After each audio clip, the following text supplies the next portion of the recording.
I'm Rishti. Now we move to the next part of the prokaryotic cell, that is the cytoplasm.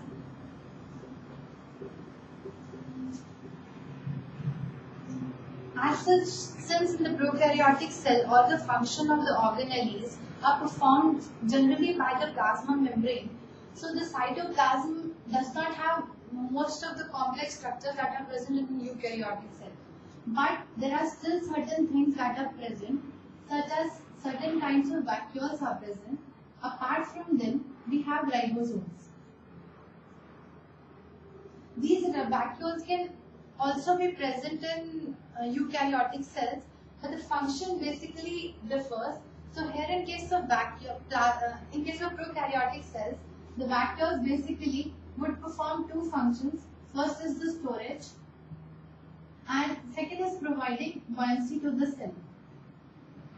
Buoyancy function would primarily be provided by the air vacuoles that are there, and these are in only very specific kinds of bacteria that we have. Also, the storage function is for the certain specific kinds of carbohydrates that are there, as well as certain other things.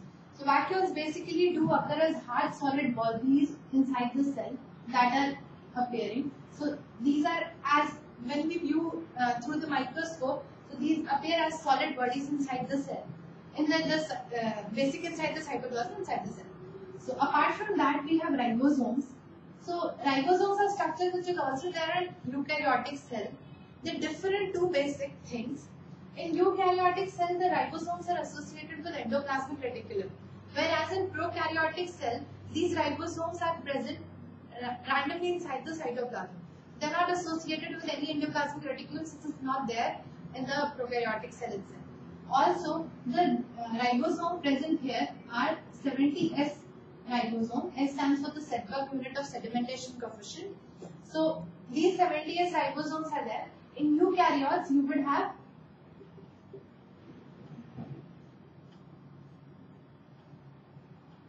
80S ribosomes. So what these 70S ribosome would actually have two units, the smaller and the bigger one, larger unit. The smaller unit here is of 30S and 50S, whereas in case of this, it would be 40S and 60S. So that is how the ribosomes basically differ.